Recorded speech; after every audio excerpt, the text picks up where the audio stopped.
kayaknya saham menarik nih gitu kan. Terus kayaknya gampang nih, cuman tambah kurang kali bagi.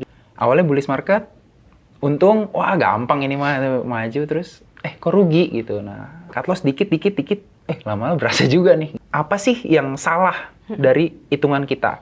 Dan kita harus berani mengakui bahwa, oh iya gue salah.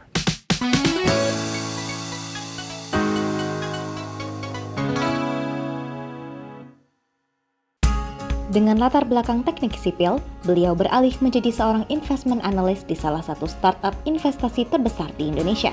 Perubahan karir yang pesat ini menegaskan keseriusannya dalam bidang analisis investasi. Kini telah hadir di Hidden Masters, Hendriko Gani.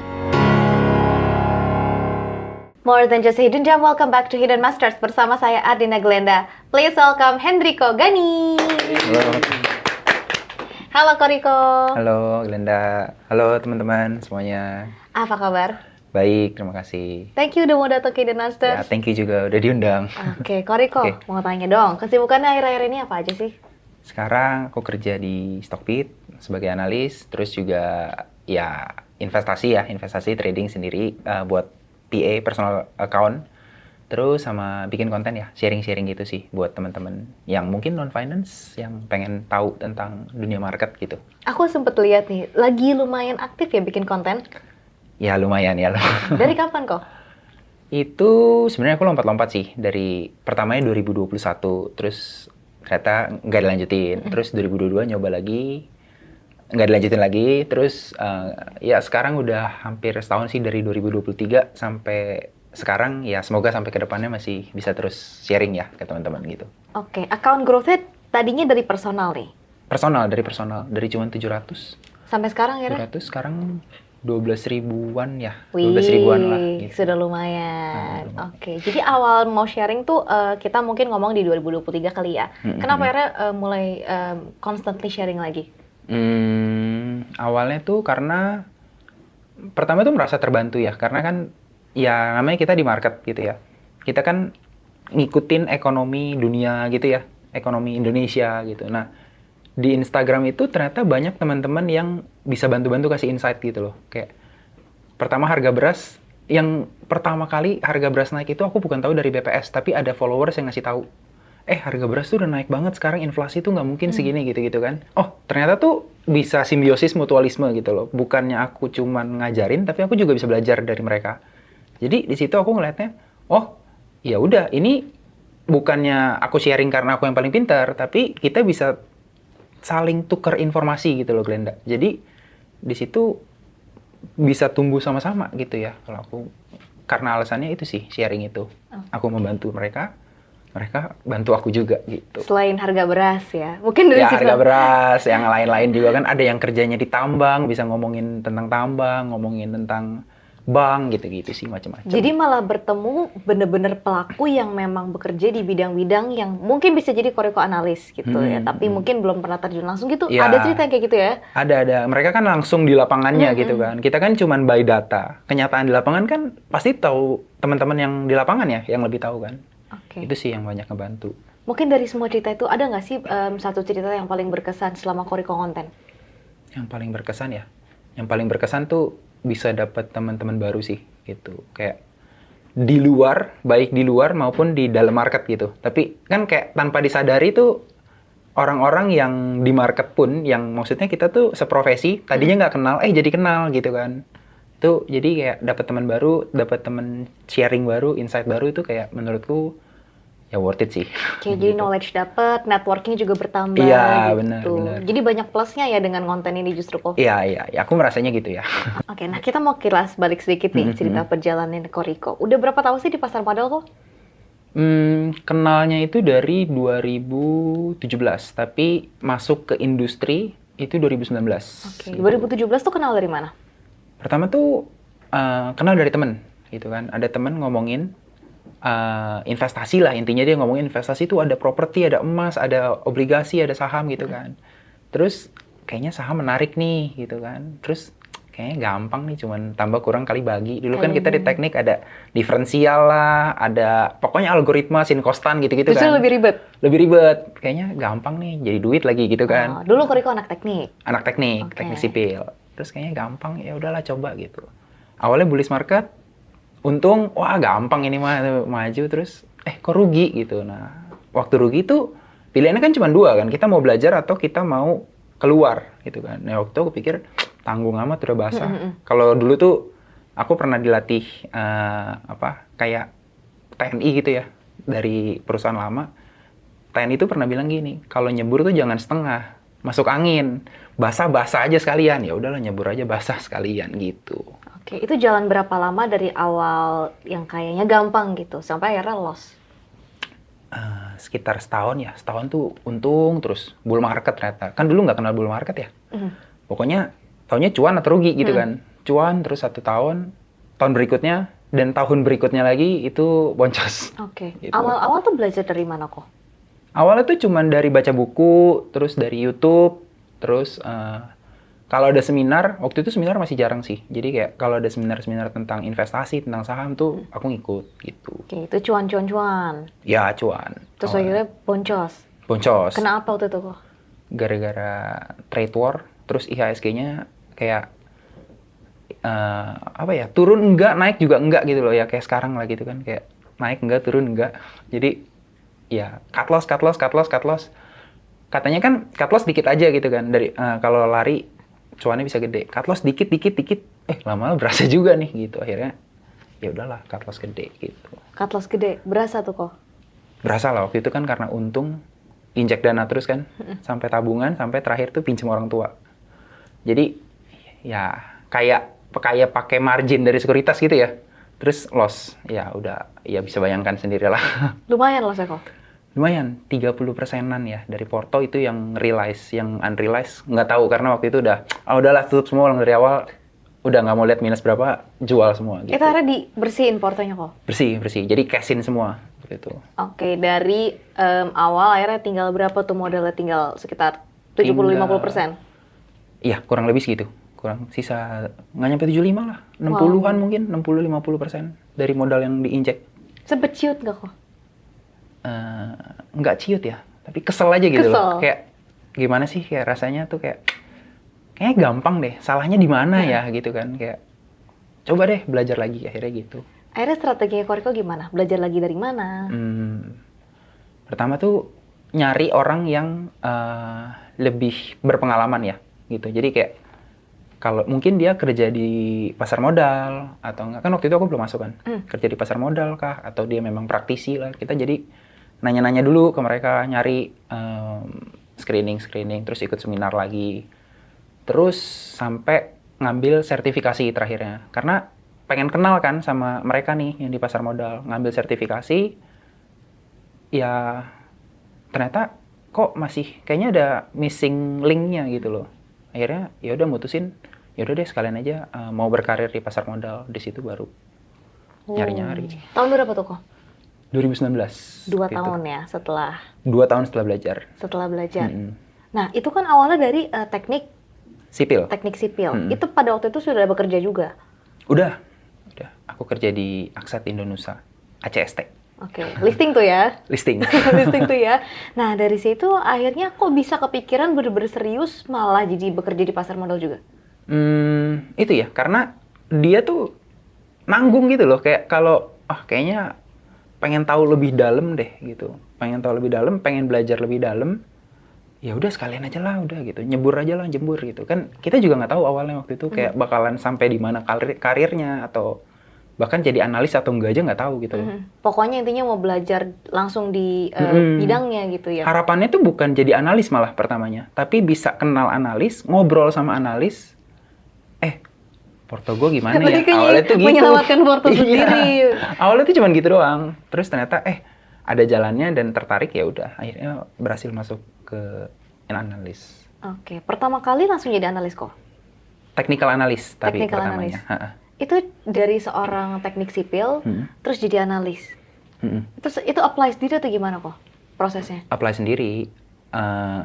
Dulu kan masih ada yang apply fisik ya. Gitu. Jadi aku tuh pertamanya sortir di Google gitu, nama-nama sekuritas di Indonesia gitu kan. Pokoknya kayaknya ini bisa di-approach nih, di list, pokoknya dapat. Waktu itu tuh aku ngeprint di Snappy itu 50 CV Wow. gitu. Jadi udah keliling dari Tamrin sampai Sudirman. Seniat itu ya? Iya, jalanin. Kirim satu. Kalau ada online-nya kan ada tuh yang suka buka lowongan atau enggak registrasi di sini. Nah, itu kirim email. Kalau yang enggak ada buka, datengin aja satu-satu gitu. Sampai ke Kuningan kan ada beberapa yang di Kuningan gitu. Pada akhirnya ada yang callback. Ada yang nawarin ya cuma 3 sih, tapi dari 50 tuh cuma 3. Ada yang nawarinnya jadi dealer. Satu lagi customer service. Nah, satu lagi yang jadi technical analyst itu. Oke, yang jadi technical analyst ini akhirnya memulai perjalanan karir Koriko pertama. Oke, di mana waktu itu kok? Di Sukor Sekuritas. Oke. Gitu. Nah, ini yang apply fisik ini. Itu apply fisik, tapi kebetulan juga ternyata kenalan dari kenalanku. Kan aku kan sebelumnya kan cari kenalan itu kan. Kenalan dari kenalanku. Terus, oh, lu mau masuk Sukor? Gue kenalin aja gitu. Jadi ngasih fisik dan ya udah kebetulan keterima gitu. Oke, dan dimulailah perjalanan seorang Hendriko Gani menjadi analis. Iya. Persis sama yang pertama dibayangkan nggak sih kok jadi analis itu? Pertamanya iya, tapi seperjalanan makin ke sini ada yang iya, ada yang enggak gitu. Ya plus minus lah ya, namanya kerjaan gitu sih. Jadi so far sudah berapa tahun berkarir menjadi analis kok? Kalau digabung sama technical analyst berarti 5 ya. 5 tahun Kalau ya. equity research-nya berarti jalan tahun keempat. Gitu. Oke, so far gimana kok? So good? Ya, so far masih enjoy sih. So far Walaupun naik turun ya. Namanya kerjaan kan nggak mungkin di atas terus gitu ya. Kadang ada di bawah, cuman so far masih cukup happy sih. Oke, dan setelah menjadi seorang analis, akhirnya ketemu nggak jawabannya? Kenapa waktu itu akhirnya portonya nyangkut? Itu karena terlalu idealis sih. Ya kesalahan mungkin buat teman-teman juga nih gitu kan. Kalau baca atau dapat report dari analis gitu kan, yang dilihat pasti langsung kanan atas tuh, yang ada target price gitu kan. Nah itu tuh aku juga kayak gitu dulu. Jadi begitu dapat report, sahamnya apa nih? Misalnya BCA, target price berapa nih gitu. Udah dapat ya udah, pokoknya beli. Oh upside-nya lumayan, beli. Udah tungguin tuh sampai TP itu kena. Kalau nggak kena nggak jual gitu. Karena kan dulu diajarinnya konsepnya gitu kan. Setelah hitung-hitungan yang super rumit, ketemu target price, nah itulah target sell kita gitu kan. Jadi ketika nggak nyampe aku nggak jual. Karena terlalu idealis itu juga. Ya namanya ekonominya dinamis, reportnya belum berubah, ya akhirnya banyak yang boncos gitu. Nggak telat jual ya. Padahal sebenarnya ada untungnya terus turun. Atau ekonominya memang lagi gonjang-ganjing, turun gitu. Jadi terlalu idealis lah dulu tuh. Oke, jadi TP tuh nggak absolut lah ya. Itu masih bisa goyang dengan keadaan yang dinamis dan segala macam. Benar. Justru sebenarnya yang salah ya dari teman-teman investor retail nih, ini nggak semua sih, tapi mayoritas. Itu karena cuman ngelihat target price doang. Padahal yang bagian paling penting dari research report, itu tulisannya. Apa sih asumsi yang dia pakai? Kenapa dia bisa kasih target sekian, itu kan ditulis tuh. Itu yang harusnya kita sebagai investor atau user dari research report itu yang harusnya kita baca gitu. Tapi teman-teman kan ambil jalan singkatnya kan, udah TP-nya berapa, langsung aja gitu kan. Itu yang menurutku salah sih. Oke, jadi seringkali kalau belum nyampe, malah nanti turun lagi, malah jadinya berbalik rugi gitu ya kok ya? Betul. Oke, Gitu. nah sekarang kita ngomongin soal investasi atau pribadinya Koriko. Sekarang identify as investor atau trader kok? Lebih ke investor, tapi ya ada trading lah. Oke. Mayoritas cuman di investor gitu. Nah, sebagai seorang analis gitu ya kok, apa sih yang Koriko lihat sebelum menginvestasikan suatu saham? Kalau aku pendekatannya top down. Jadi yang pertama aku lihat tuh makroekonomi dulu. Makronya gimana, mendukung atau enggak buat pasar saham. Terus industri apa yang kira-kira diuntungin. Dari industri itu baru turun, kira-kira pilih emiten apa nih gitu, atau saham apa nih gitu. Berarti tipe Koriko ini yang sangat memantau keadaan ekonomi di global juga seperti apa ya? Lebih ke situ, betul. Nah, kalau kita ngeliat market yang sekarang nih, menurut Koriko tuh cukup sulit nggak sih? Market sekarang cukup sulit. Cukup sulit terutama buat Indonesia ya, yang ketekan sama kebijakan di Amerika. Gitu. Oke. Ya, Amerika itu menahan suku bunganya di level yang terlalu tinggi buat diserap oleh banyak negara. Jadi mereka terpaksa harus nahan laju ekonominya, termasuk kita. Jadi kenapa kalau teman-teman nanya IHSG-nya kok nggak kemana-mana gitu? Ya karena memang ekonominya juga lagi sulit gitu. Kenapa? Tapi nggak turun. Nah, ada beberapa saham kan yang nahan IHSG sebenarnya. Jadi sebenarnya IHSG kita tuh sudah turun, cuman ditahan oleh beberapa saham. Betul. Gitu doang.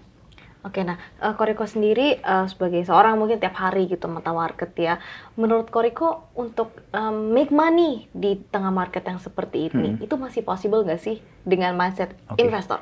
Mindset investor sebenarnya masih ya, karena kan kalau kita investor kan kita bukan cuma ngambil dari capital gain, tapi ada dividen juga kan. Asalkan saham itu nggak turun aja di performance-nya di tahun itu, most likely kan harga sahamnya juga nggak turun. Tapi kita dapat dividen. Gitu. Cuman memang ya sulit ya kalau dibanding mungkin sama 2020, 2021. Ya 2020, 21, 22 itu kan lebih gampang. Cuman bukan artinya kita nggak bisa make money sih dari sini gitu. Oke, tapi bukan berarti yang investor juga harus shift mindset gitu kok ke trading gitu? Balik lagi ya, karena ekonominya sulit, tapi bukan artinya tuh kita nggak bisa make money gitu di sini. Nah, perbedaannya adalah tinggal gini. Ini kan kita kan nggak bisa terlalu ofensif nih di investasi karena kita tahu ekonominya lagi jelek. Otomatis kan ya masa iya sih kita tahu ekonomi kurang bagus tapi kita sebar dana terus, injek dana terus gitu kan. Ya pilihannya kan either mau bermain-main atau trading gitu ya dengan sisa uang yang ada atau kita siapin cash nih buat bener-bener kalau seandainya marketnya crash kita bisa injek dana lebih banyak atau kalau seandainya ekonominya memang naik kita udah siap gitu loh. Kita punya, sektor ini lebih bagus, kita tembak ke situ gitu kan. Ya kalau nggak, trading. Trading kan karena lebih short term ya. Jadi kayak, sambil nunggu ya kita trading aja gitu. Dan Koriko bukan tipe yang, karena saya seorang investor, saya anti trading. Enggak, karena itu kesalahan pertama saya ya. Yang penting kan jadi duit sekarang kan. Bisa trading ya trading, kalau kesempatannya di trading, kalau ada investment, ya jadi investment. Cuman karena memang basically saya orang fundamental analysis, jadi lebih banyak porsinya mungkin ke fundamental gitu. Oke, untuk Koriko sendiri nih, bidang atau sektor yang Koriko dalami apa aja sih?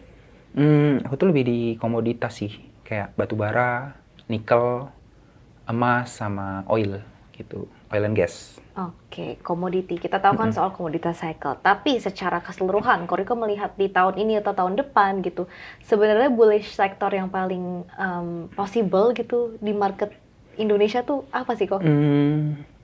Aku tuh cuman bullish di komoditi sih sebenarnya dari awal tahun gitu. Bahkan mungkin nggak sebullish yang aku kira awalnya, cuman aku merasa sektor yang paling oke untuk tahun ini sebenarnya itu komoditi.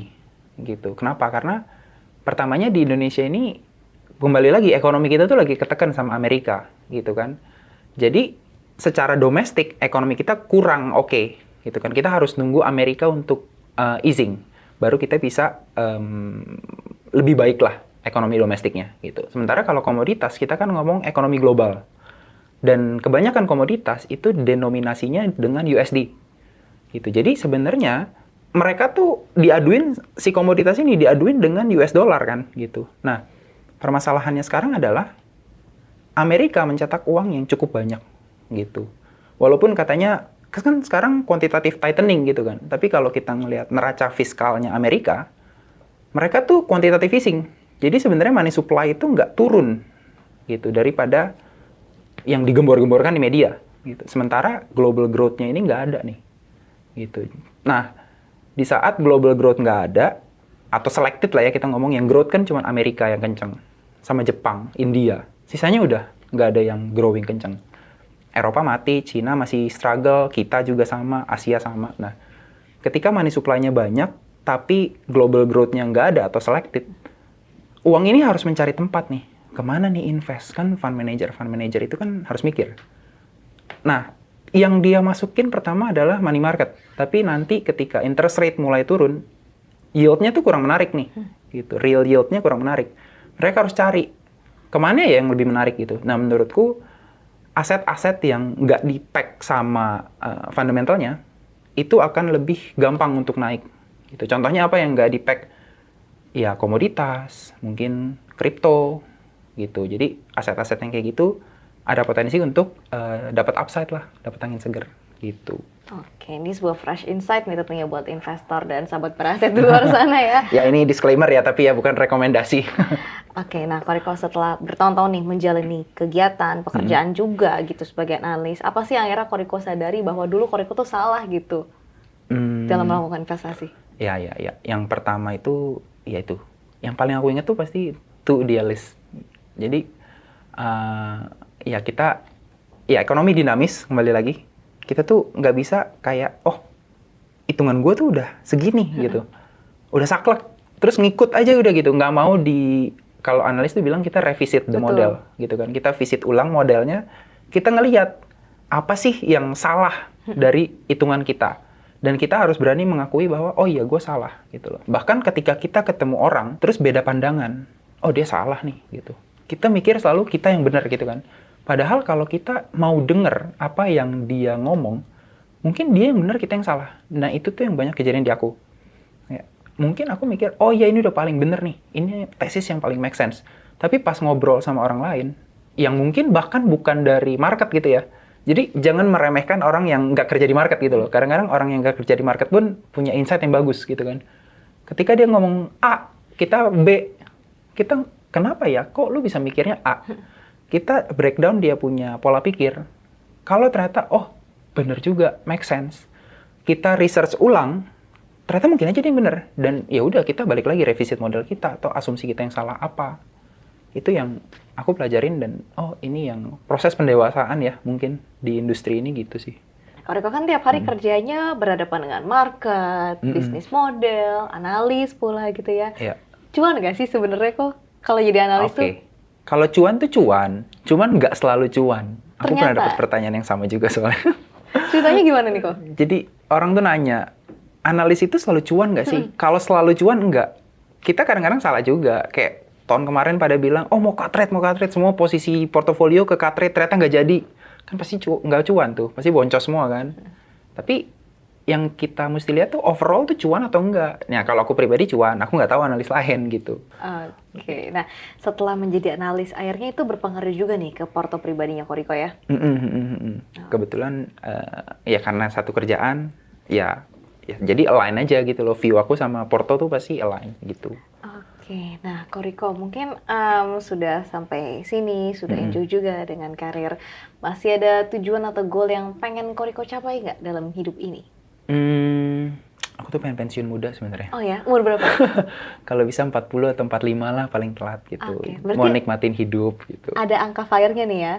Ada lah angkanya, ada yang pokoknya intinya kalau mau beli apa cukup lah. Nggak usah kaya yang sampai duitnya, oh duit mau taruh mana nih, nggak perlu. Yang penting kalau mau beli apa ada aja duitnya gitu. Oke, Koriko mungkin boleh bagi tips nih buat sahabat Wiraaset yang mungkin masih belum tahu nih cara awal berinvestasi yang baik itu seperti apa? Pertama sih belajar ya. Pertama tuh kita tuh harus tahu core competence kita tuh apa. Jangan cuma ngarepin rekomendasi dari orang lain. Karena orang yang kita tanyain rekomendasinya pun, yang pertama belum tentu tahu apa yang dia omongin. Yang kedua, belum tentu core kompetensinya tuh sama kita. Gitu. Jadi kita harus tahu dulu core competence kita atau bukan. Jadi ketika kita nanya orang, oh dia ngomong make sense, tapi ini bukan core competence gua. Kita bisa alokasinya itu diperkecil. Gitu. Tapi kalau kita ngomong sama orang yang, oh emang core competence itu sama kita. Kita kan lebih berani kan. Gitu loh. Nah makanya itu pentingnya, menurutku tuh sebelum memulai investasi, pelajarin dulu kita mau invest kemana. Menurutku tuh yang paling penting. Sama jangan keras kepala mengulangi kesalahan aku yang sama ya. Oke, Koriko punya satu pertanyaan nih sebelum kita masuk ke sesi games. Oke. Definisi sukses untuk Hendriko Gani? Kalau menurutku tuh yang penting setiap hari ada kemajuan. Jangan sampai kita tuh aim terlalu tinggi, nggak nyampe terus kita putus asa. Atau jangan sampai tuh kita terlalu males sampai ya udah kita tuh udah bertahun-tahun di situ aja. Menurutku sukses itu yang penting kita udah berhasil beat diri kita yang kemarin. Oke, nice one. Thank you, Hendriko. Thank you. Sekarang kita mau masuk ke segmen games ya, Ko? Ya. Games apa nih? Jawab dengan gambar. Oke. Pertanyaan pertama, aku bisa diisi air dan bisa dibawa kemana-mana. 3, 2, 1. Silakan kok. Botol minum. Belum ditulis lagi. Apa? Betul. Iya, Yeay. benar. Ayo. Oke. Pertanyaan kedua. Aku bisa mendinginkan ruangan dalam waktu sekejap.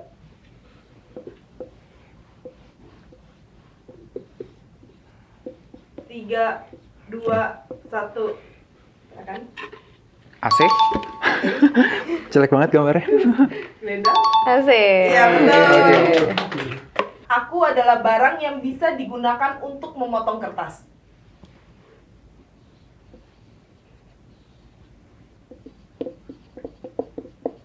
3, 2, 1. Gunting. Iya bener lagi gitu. Ya, betul. Oke. Aku diperoleh dari serat kayu dan bisa untuk mengusap wajah.